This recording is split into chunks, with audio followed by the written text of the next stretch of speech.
as an Xbox fan, I've been a fan of the Xbox brand for quite some time. Ever since 2005 with the original Xbox, I'm at that point in my life where I just want to play games as they appear either on my system or on PC. There are a couple games here and there that I do want to play on each of these systems, but they happen to be exclusive on other platforms. But when they do come around on PC or Xbox, I do gravitate towards said games. And I'm at that point where I don't necessarily follow consoles, I follow the games. It just so happens that around the time when I did end up getting certain systems here and there, they just happened to fall on the Xbox brand. I'm more interested in the games that they were offering around that time in their respective systems, whether it's the original Xbox, the 360, the Xbox One, and so on and so forth. And now here we are, where we could potentially see Xbox games going to other platforms. And in my personal opinion, as someone who is a big, die-hard fan of Xbox, just do it. Now, as someone who does play a lot of games growing up, and as someone who doesn't have as much time on their hands compared to back when before I had a full-time job, I really want to have people experience these games no matter what system. Exclusivity be damned. Now, with that said, there has to be reasons to buy certain systems. I understand that. I'm not stupid. But if there's ever was an opportunity to play these games on different systems, then by all means, go for it. Go for it. If Hi-Fi Rush does end up being on other systems like the Nintendo Switch or PS4, do it. I want more people to play this fantastic game. I would not be opposed by the idea of Xbox exclusive games coming to other platforms. I mean, it's not the first time we've ever seen something like this before. Cuphead was funded by Xbox, by Microsoft, and that game did eventually go on to other platforms like the Nintendo Switch and the PlayStation brand. Even back in the day, there was also certain Xbox games running on PC, like Halo 2, Gears of War 1 specifically. Although, granted, with the latter examples that I have provided, they were still under the Microsoft banner via Games for Windows Live, but nobody liked Games for Windows Live. I don't know anyone that would unironically love that system. That's a story for another day. So without further ado, let's just get right into it, shall we? Hello and welcome to the official Xbox podcast. I'm your host, Tina Amini, and we have a very special episode today, as you can probably tell by the fact that I'm joined by Phil, Sarah, and Matt. Welcome. Hello. And we're going to talk about some updates at Xbox. We want to talk about game exclusivity. We want to talk about Activision Blizzard, now that they're part of our portfolio, how that might be an impact on Game Pass. And we want to talk about hardware, too, and how all of this fits into the strategy at Xbox. So where should we start, Phil? Well, when we originally had planned for the show, starting back in December, I think we probably would have started with Activision Blizzard, maybe talked a little bit about the exclusivity with some of the news coming up, and then hardware. But we've had some unforeseen news that has come out. So let's just go and tackle the exclusivity question, because I know it's on the minds of a lot of people. We hear from the community, and that's an important input for us. So we made the decision that we're going to take 4 games to the other consoles, just 4 games, not a change to our kind of fundamental exclusive strategy. We're making these decisions for some specific reasons. We make every decision really with the long-term health of Xbox in mind. When they got Bethesda, when they acquired Bethesda, they did state that there would be certain games here and there that would become exclusive to Xbox. And in the case of, well, the term of exclusivity being put on certain Bethesda titles, such as, let's say, the new Elder Scrolls or or anything like that, or anything of the like, would be put under a case-by-case basis.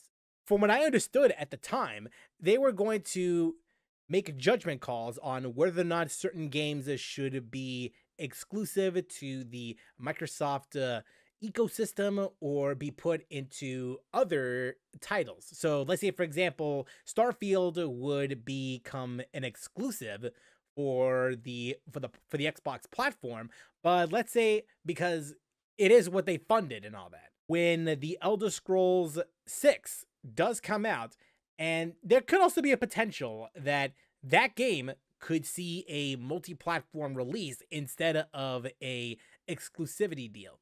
Now, it is still up in the air on whether or not that game is going to be exclusive or not. We'll just have to wait and see.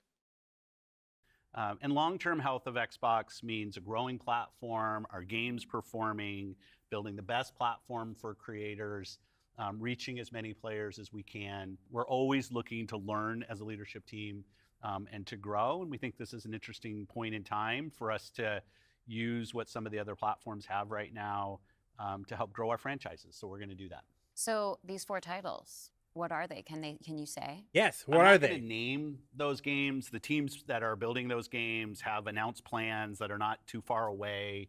As we know, game teams put a lot of energy into their announcements with the partners. So I don't want to take anything away from those teams. So I won't be talking about the titles specifically, but I think when they come out, it'll make sense. Can we say if either of those titles are Starfield or Indiana Jones? They are not Starfield or Indiana Jones. Well, what was? Well, there you go. Those are the games that won't be exclusive. That won't be going to other platforms. Those 2 games will definitely be exclusive. No, the former. Well, I mean, to be fair, PlayStation Nation, do you really want to play Starfield on PS5? Is that something you really wanted? Honestly, you're not missing out on much. As someone who did play Starfield, you're not missing out on much, honestly. I mean, preview-wise, it was pretty cool. Actually, playing the game is a different story. That's all I will say. The criteria and how the team was thinking about selecting those 4 titles? Let me start a little bit outside of that, and then I'll get to the 4 specific games that we're talking about right now.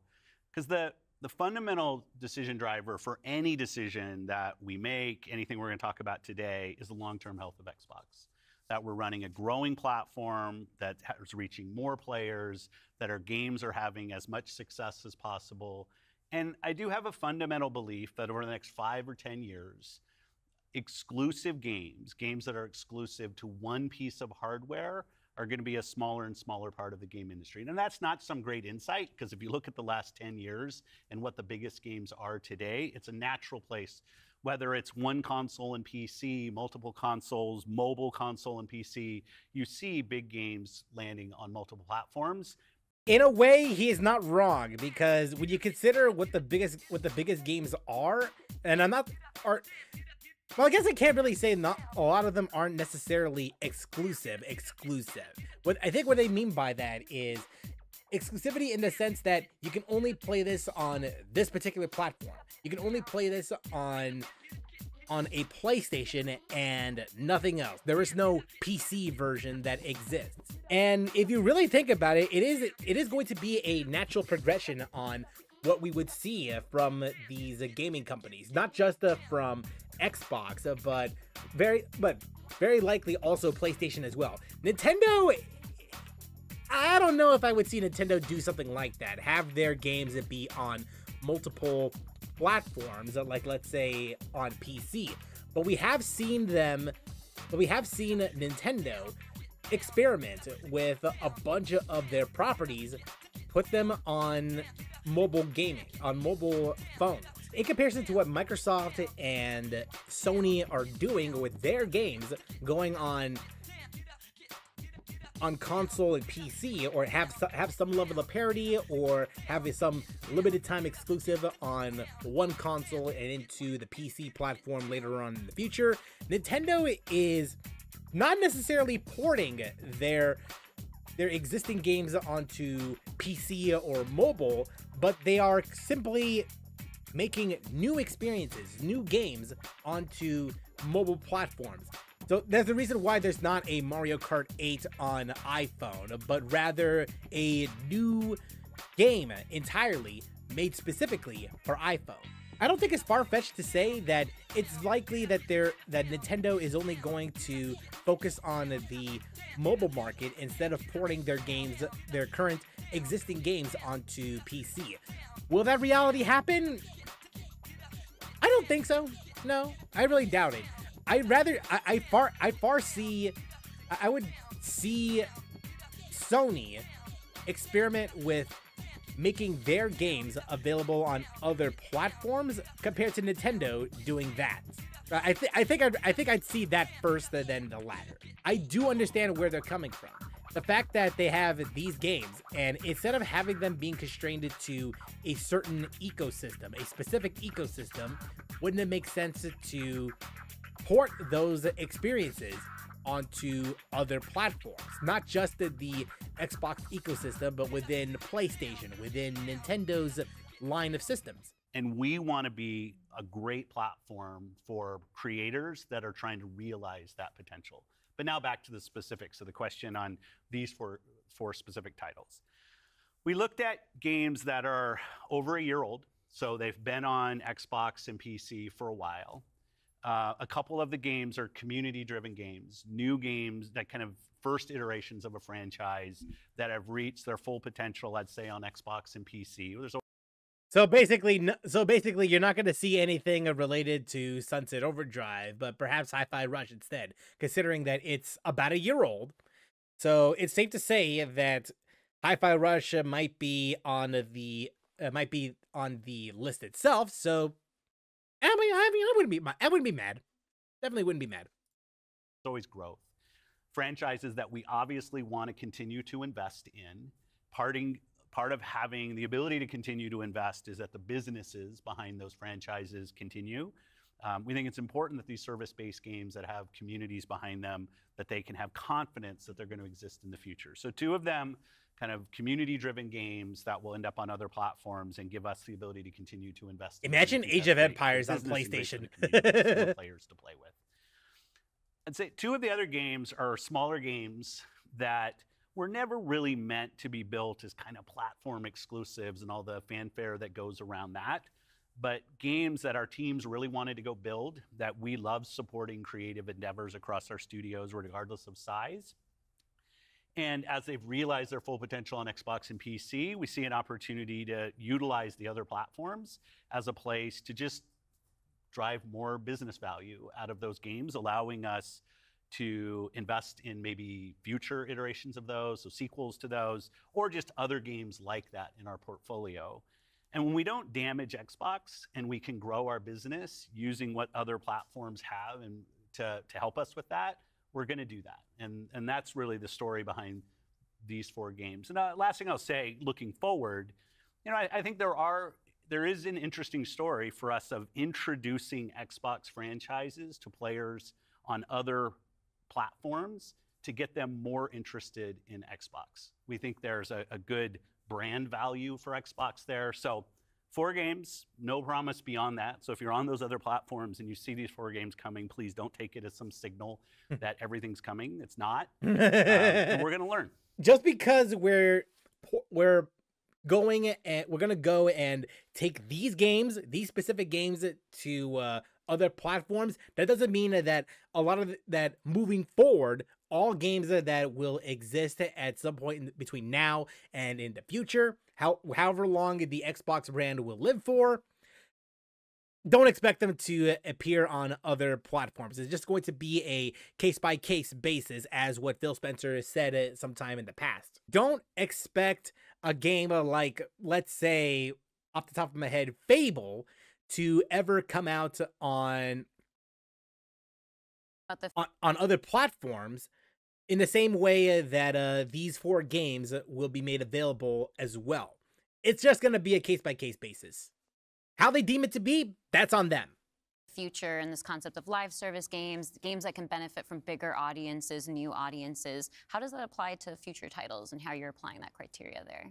Yeah, there's really no fundamental change to how we think about exclusivity. We just came out of Developer Direct, which was an awesome show, where we showed great games that are coming to Xbox and PC and cloud, which really makes them accessible to hundreds of millions of people. So it's this kind of, we're really focused on a couple platforms and what's going to show up there. But our key of play the games you want with the people you want, anywhere you want, when everybody plays, we all win. These have been part of our strategy for years and will continue to be.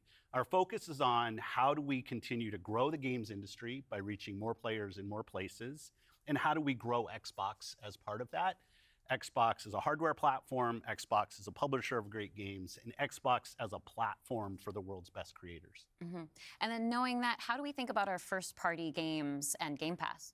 When I first heard of the rumors that were swirling around regarding Xbox and Game Pass, I remember hearing that if you wanted to publish games outside of the Xbox ecosystem, why not have a thing where you have Game Pass Ultimate and you get to, and even though the game will be coming out to other platforms, if you were to subscribe to Xbox Game Pass Ultimate, you get to play those games first, and then maybe 6 months down the line, a year down the line, other platforms will be able to play those games as well.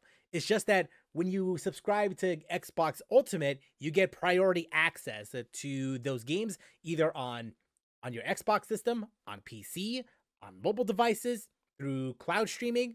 It's not a bad idea, but there would need to be some experimentation going on, because I'm not a business savvy person. I don't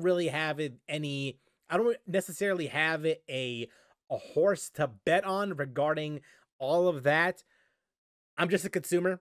It is an interesting idea, but I don't know if Xbox would be willing to do that. Maybe from a business standpoint, it makes sense.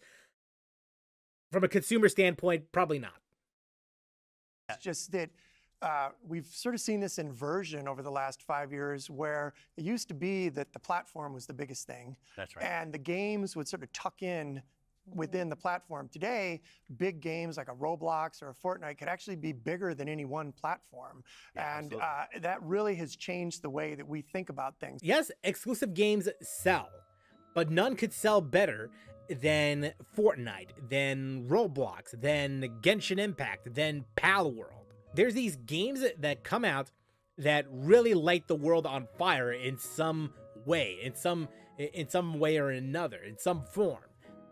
So I don't blame Xbox for attempting to pursue that endeavor.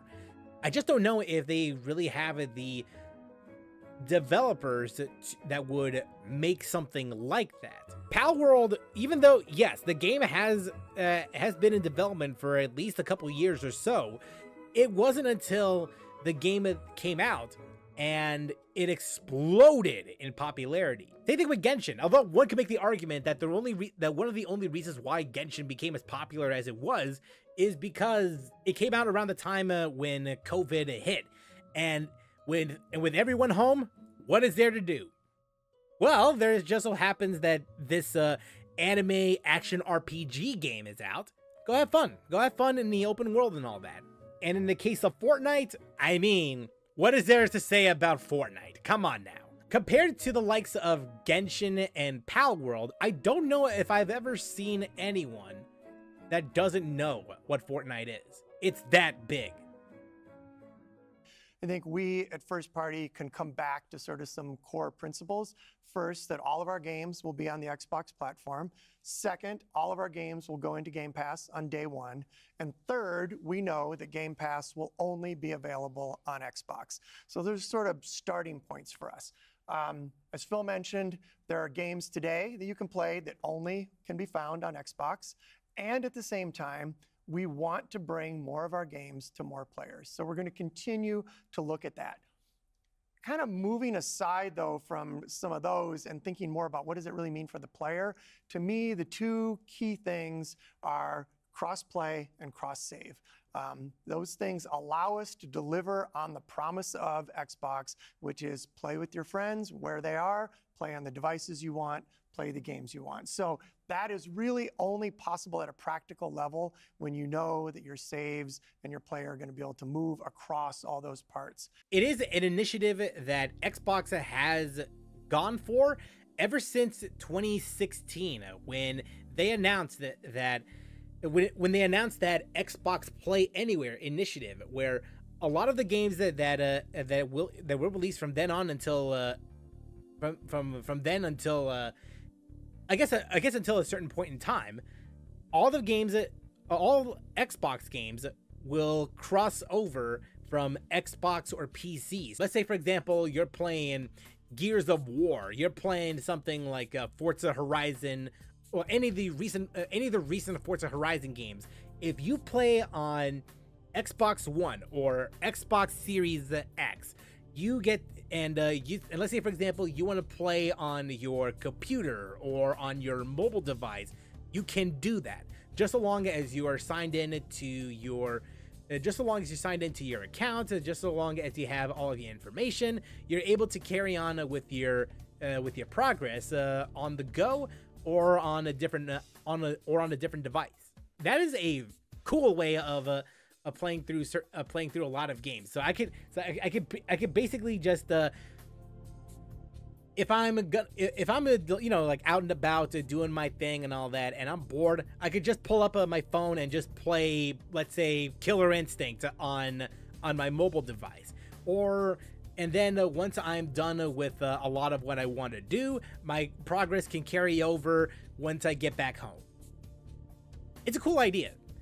And I do think I think this is what Xbox wants to do. They want their Xbox Play Anywhere initiative carry over to other platforms. So let's say, for example, you're playing, again, using the same example that I have, but instead of utilizing your Xbox platform, whatever that is, whether it's an Xbox One or a Series X and S, you're playing on a PlayStation platform, and then you get to carry over your stuff from there to to PC or mobile device. I think that's what they want to do. They want to unify the experience for not just within the Xbox ecosystem, but within other platforms.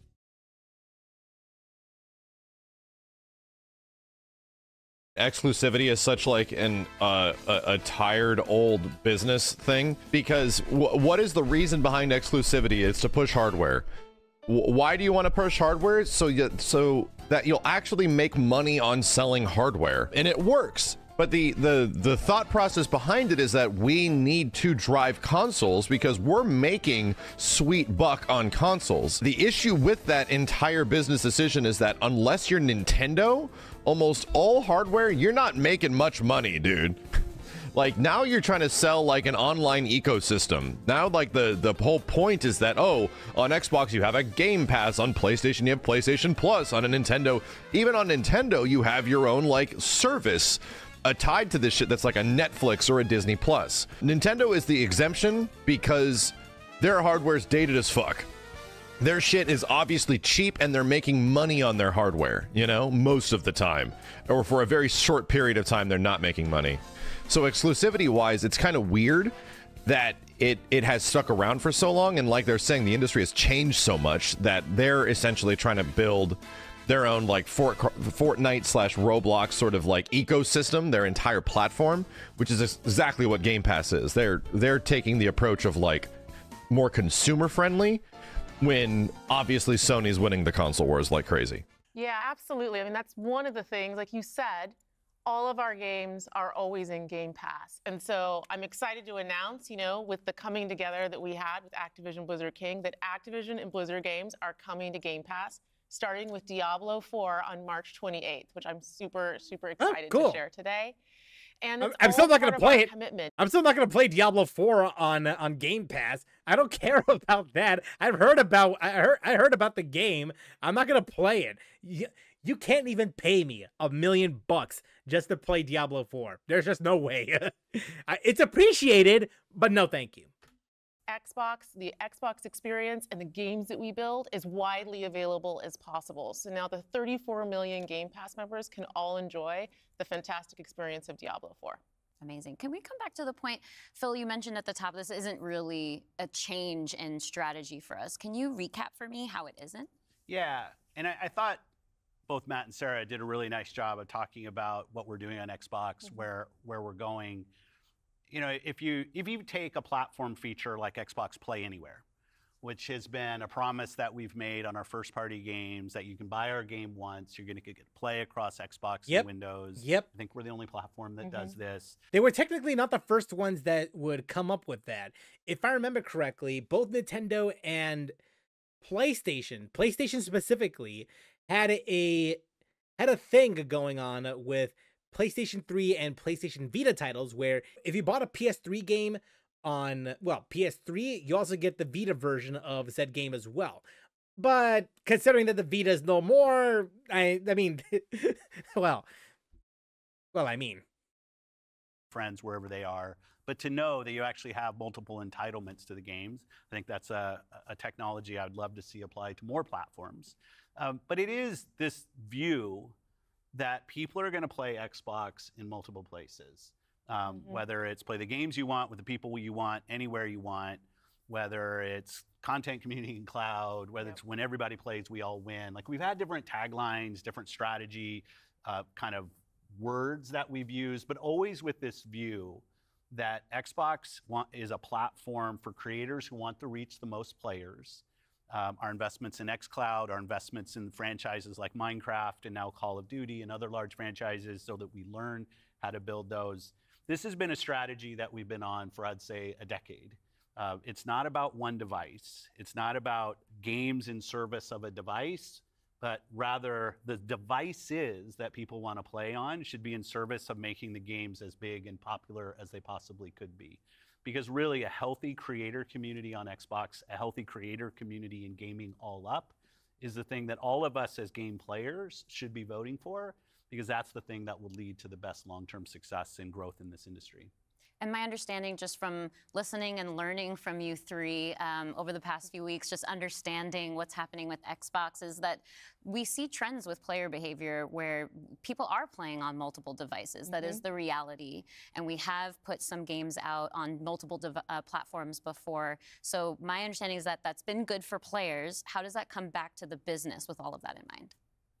Yeah, as you said, we have shipped games on other platforms. In fact, realistically, if you look with the addition of Activision and Blizzard and ZeniMax, we're one of the largest game publishers on PlayStation. We're one of the largest publishers on the Nintendo Switch, especially when you put Minecraft into the equation as well. And now we're one of the largest publishers on mobile platforms as well. And that's not something that we want to back away from. We want to continue to be building great games that millions and millions of people can love. And that they can play those games where they want to go play. But we do understand the business success that Xbox has to have. Us as leaders in this business, the system today, the system that all companies that we play video games from, is a world of you got to be growing your business. Growth in our Xbox business is critical to the long-term health of Xbox. Many people know I've been on Xbox for over 20 years. Yep. And I want to make sure Xbox is in the best position for the next 20 years. That means healthy player community, healthy creator community, and healthy business. So when we look at opportunities to allow more people to play, more people engage, more people to buy, more people to subscribe, it's all about putting Xbox in the best position. And our hardware is a critical component of that. The absolute best experience somebody has on Xbox is hardware that your team builds and that people play on. But that's not going to be everybody. We fully accepted that we're going to have Xbox players across all kinds of devices. So I think a lot of people think about 2023 as this incredible year for gaming. And in a lot of ways it was. There were some really amazing releases that I think we all enjoyed. But what were the signals behind the scenes that maybe indicated how we wanted to look at the future of Xbox and how we kind of keep up with the industry? Yeah, such a good question. And I think it's, as people who care about the industry, which I assume is people who are watching this, it was an amazing year. Some great launches, some of the games that I think will stand the test of time and people will be talking about a decade from now. Oh, yeah. But it's an industry that didn't really grow. And what happens when an industry doesn't grow? You end up with some job eliminations, which we had. We had even our own hard decisions to make about building a sustainable. I'm shocked they're business for talking about ourselves, this. but in no way were we alone in that. When you think about a healthy industry, I want players who believe that they will find the best games on the platforms that they love. I want people who invest their careers in working here to feel like this is a place that they can be successful. And that really is down to being part of an industry that is growing. If you listen to Lisa Su, the AMD CEO, she'll say that AMD-powered consoles are likely to decline in 2024. I think there's an amazing set of games coming in 2024, but if we don't get to growing as an industry, the industry will struggle. And today there's really two choices on how do you grow the industry. Do you say I have a fixed number of players, the players that we have today, and do I find new ways to monetize those players to get more money from the players that I have? Or do you think about how do I expand the business I have by finding new players and adding those to the base of players that already play? Our focus on Xbox for the last decade has really been on that latter point of how do we make sure Xbox is growing for our players, growing for our creators, so those people are finding success on our platform, which will grow the Xbox business and put Xbox in a position to be very strong for years and decades to come. Matt, earlier you were talking about these growing gaming communities, how they're incredibly large and comparable on such a different level when we think about console audiences. Like you mentioned Roblox, you mentioned Fortnite. So how are we're obviously thinking about our responsibility, our hardware responsibility is supporting the growth of gaming communities. How has that actually shown up for the players? Are there other games we can speak to from our portfolio? Well, as Phil mentioned, I mean, two of the biggest ones for us, Call of Duty and Minecraft, I mean, they are driven just from the bottom up by the communities of people. Well, I don't know about what Minecraft definitely. Not sure about Call of Duty, especially with the last game. The last game didn't necessarily do anything much for the franchise. If anything, it kind of hurt it, because from what I understand, Modern Warfare 3 reboot specifically. I really can't believe I had to make that distinction now. Was more of a DLC turned a full game, and well, let's just say not that many people are happy. It's still stupidly popular. It's just the people you play with, and just not as good compared to the last one, which wasn't even that good until before the last library of games, right? Where have you invested? Where's that library? I think those two things probably are some of the biggest influences on where people choose to play and what devices they choose to play. Yeah. When we think about, on the other side, the developer side, just any game developer wants their game to find the biggest audience possible. That's just the nature of building a game. You want people to enjoy and participate in what you've made. And I think we're in a unique position to deliver on that just because we are the platform. We build hardware, we've got a first-party games group, and then we've got a system that ties that together, that brings together your friends, your progression, your achievements, all of that. And I think that's really what has contributed to the momentum behind some of these communities. Yeah, absolutely. I mean, when you look at, just step back and you look at the history of the industry, we've moved from a place where it used to be that someone built and launched a game to accelerate hardware to actually the things we do with our hardware and with our platform are all in service of making those games bigger. And we think about that across all of the investments we make, the consoles we build, the investments we do with things like cross-play, cross-progression, the things that we're doing with cloud. How do we actually give more options to game creators so they can have the greatest success? I think one of the fun recent examples about this is actually Power World.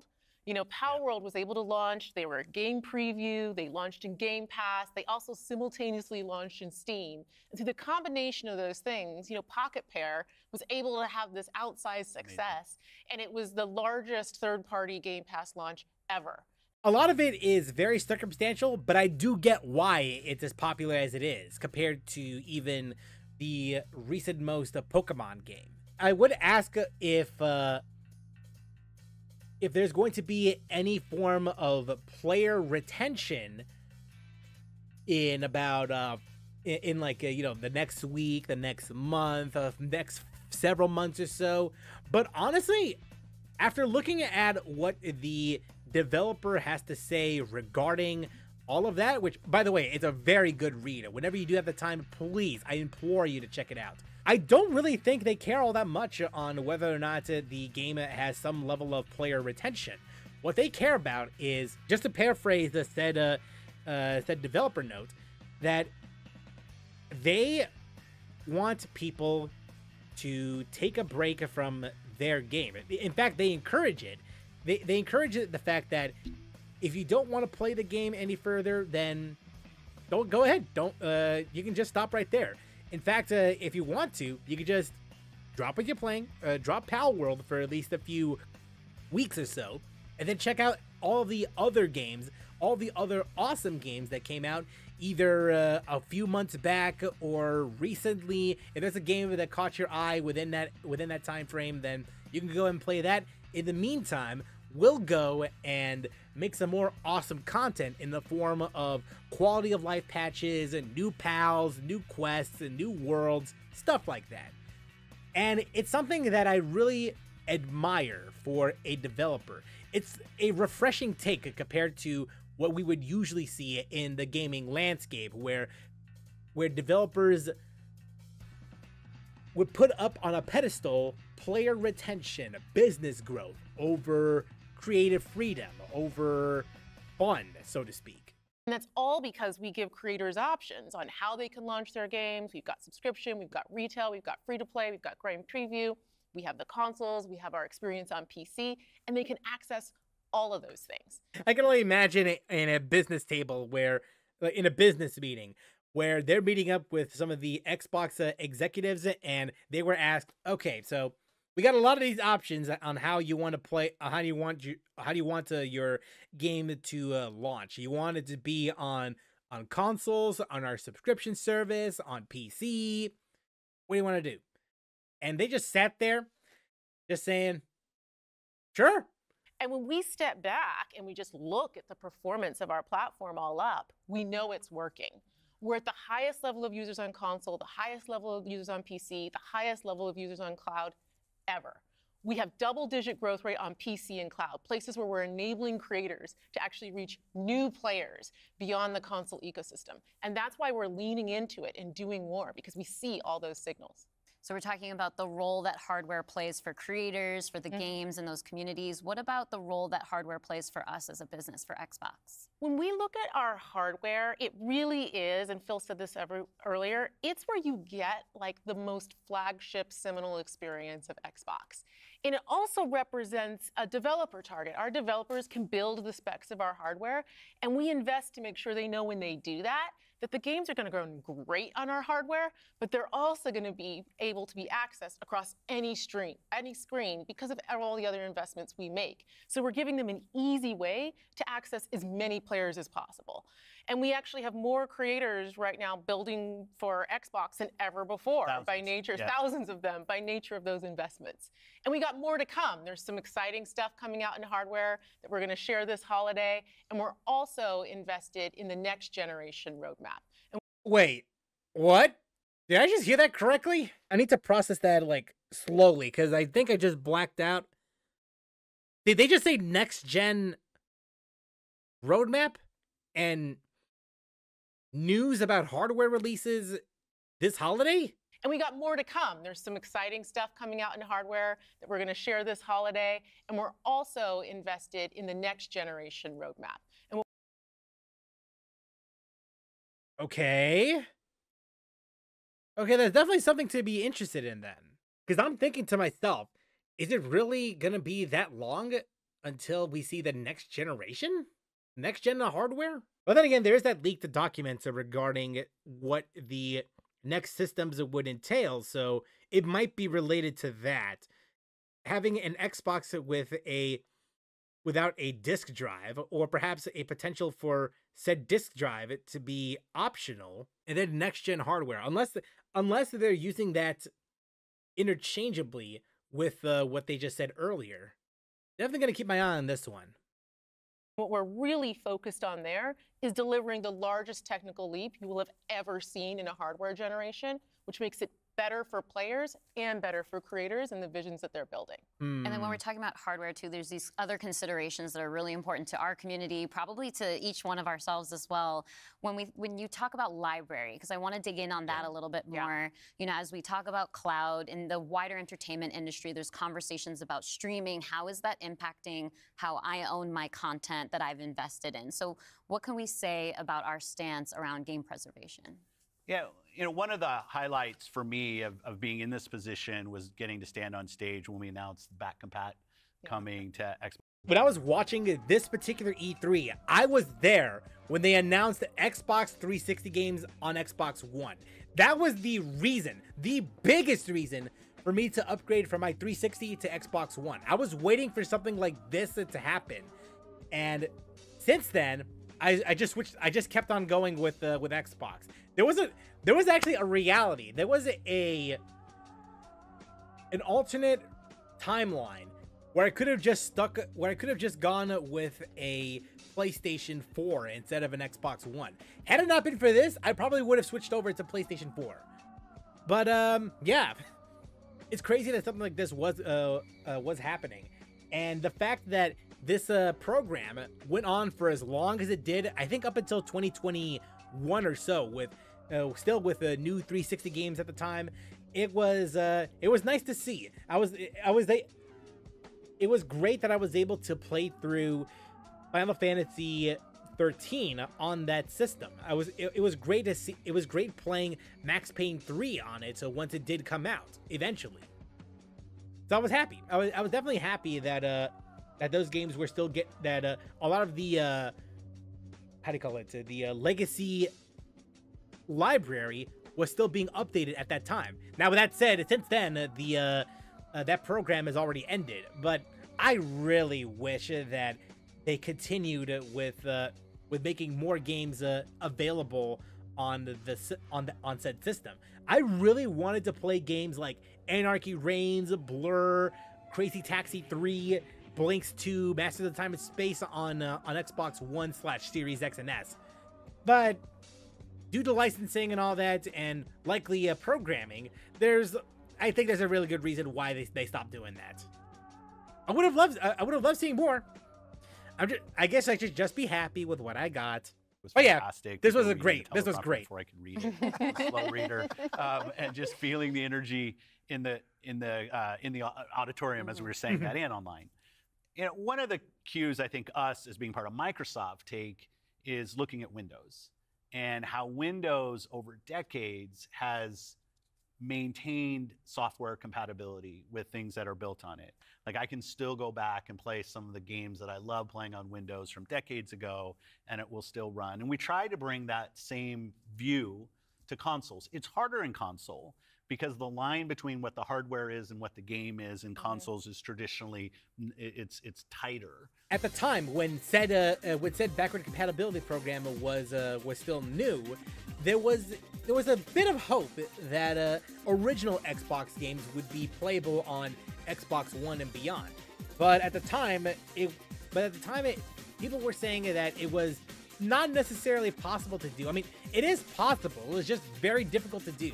Not as much compared to, let's say, PlayStation 5 backward compatibility with, let's say, PS3 games, but it's still pretty hard to do because the architecture on Xbox hardware is radically different compared to Xbox One, let alone 360. I commend them for even trying to get as many original Xbox games on the platform as possible, whether it's in the form of Star Wars games or anything of the sort. So I do commend them for at least trying. It is a small library compared to what Xbox 360 had, but something is better than nothing. Because of the backward compatibility program, I was able to play a lot of older titles on newer systems. In fact, the crazy thing is, if you got, let's say, Star Wars Battlefront 2 on original Xbox, on 360, on Xbox One, and Xbox Series X and S, you could theoretically still do you can theoretically still do system link on each device, and it will act as though that it's still playing on original hardware. That's what's crazy about that, about the backward compatibility program. The fact that you can still do with system link on that game. It's crazy to me that that something like this is still possible in the year of our Lord 2024. Now, of course, more could be done. More could definitely be done, but I'm glad that we got what we got. I think furthers the compatibility of the games that you own. Mm-hmm. Can we go back to what Xbox stands for today? I think we've pretty much covered all of the elements, but if you could break it down for me. You know, Mountain Dew and Doritos. Or at least that's what it was back in the day, back on the original Xbox days, and even on 360. Nowadays, I mean, that's a different story. Play on Xbox. What we're saying is you're playing on a platform where you know the biggest games in the world are always going to be. You're playing on a platform where you get to access Game Pass. And all of the games from our incredible range of studios will always launch in Game Pass day one. And you're playing on a platform that's dedicated to you, like player-first features, cross-play, cross-save, cross-progression, backwards compatibility, being able to play your games in your library anywhere you want because of the investments that we make in cloud gaming. And so you're playing somewhere where you're investing and you know you get to take the games forward with you and across all of the screens where you are. And I think most importantly, Xbox is a place where you know when you're investing in Xbox, you're investing somewhere that is dedicated to making games more successful and creators more successful so that they can invest more to bring even better experiences to you all of the time.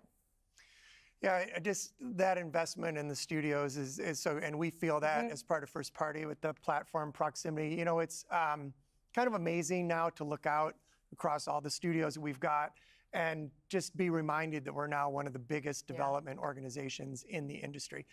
What does that mean for players? It means that the biggest games are going to continue to come to Xbox. And this 2024, the year coming up, we've got more than 10 major releases coming up. Great stuff. Hellblade 2. We've got Diablo expansion. We've got Avowed, Ara, the Indiana Jones game. And there's more in development, which I think we're going to be able to share more about at our June showcase coming up pretty soon. Ooh. Well, I guess I should get ready to work on that show. Well, thank you all for showing up on the podcast today, and we'll see the rest of you this June. Yeah. They are taking a stand on what the critics are currently saying regarding Xbox potentially going the way of Sega back in 2001, 2002. Hypothetically, be like the calm before the storm, before Xbox would, at first, it would just be, let's have some of these games go multi-platform. And then a couple years down the line, they would start thinking, well, wait a minute. We have all of these studios. Why would we constrain ourselves into one ecosystem when we could have it all?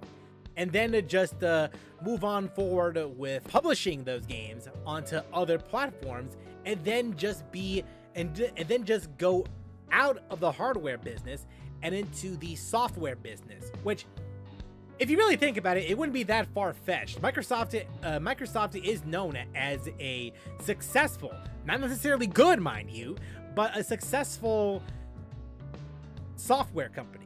It still falls in line with what I believe Phil Spencer, or one of the executives of Xbox or Microsoft in general, has made in the past, where the Xbox brand won't just be competing against other hardware makers like PlayStation and Nintendo, but they're also going to be focused on competing against Amazon, competing against Google, a lot of other game publishers that are far bigger compared to PlayStation and Nintendo. But with that said, I'm not saying that the PlayStation brand and Nintendo brand are weak. I'm not saying that they are that they're any slouches, because they are successful in their own rights. I mean, PlayStation is PlayStation. We've seen their hardware numbers, and Nintendo is Nintendo. They don't really give a shit about what other platform, what other hardware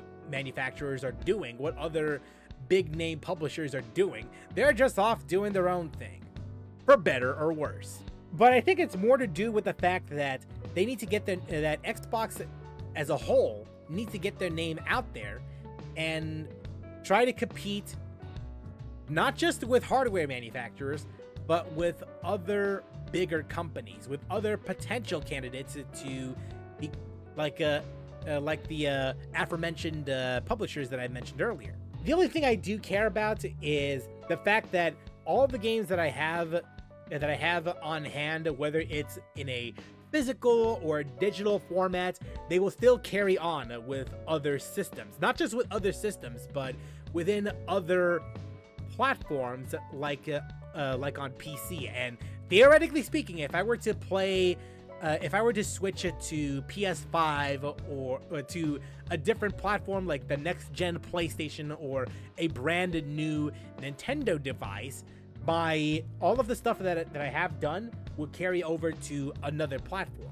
So I'm happy that the legacy content will continue in some format. Now, the only thing I will ask for, Xbox, forget like a Blink 3 because that's never gonna happen. I don't think it will ever happen, which is really sad because I really want something like that to happen personally. I've been asking about it for, I think, about a decade at this point, and it's never gonna happen. But the only thing I do ask is, if you are committed with offering legacy content that would carry over to other systems, other platforms, and everything in between, all I ask for is a method of playing through content, older legacy content that weren't made available throughout the Xbox backward compatible program. Just enable the feature to let the player play whatever game that they want on the Xbox ecosystem that wasn't on the backward compatible program. I can't tell you how many times I've asked for this, that I want to play Blur on Xbox, on the newer Xbox hardware. I want to play Anarchy Reigns on newer hardware. I want to play Project Gotham Racing 1 and 2 on newer systems. There's a whole library of Xbox games that hasn't seen the light of day in terms of new releases that I really want to see in some format on newer platforms. I do understand why that a lot of these games aren't necessarily available on newer hardware, because either due to the infrastructure of the Xbox system being wildly different compared to the 360 and beyond, or licensing, which I do understand why Jet Set Radio Future would not be made available on newer hardware. It sucks, but I do get why. If they are serious about legacy content, then make the games that weren't possible during the original run of the backward compatibility program, and just open it up to more games, to more, just to more games, because I can't even tell you how many times people want to see a remaster or a remake of The Simpsons Hit and Run on original Xbox. I can't tell you how many times I've seen posts about that. And I personally just want to see if people could play other games on that system as well. Like, again, Jet Set Radio Future, like, there's a reason why people really like that. People really love that game. If you like to see videos like these, just leave a like, leave a comment, and consider subscribing for more. Until then, take care.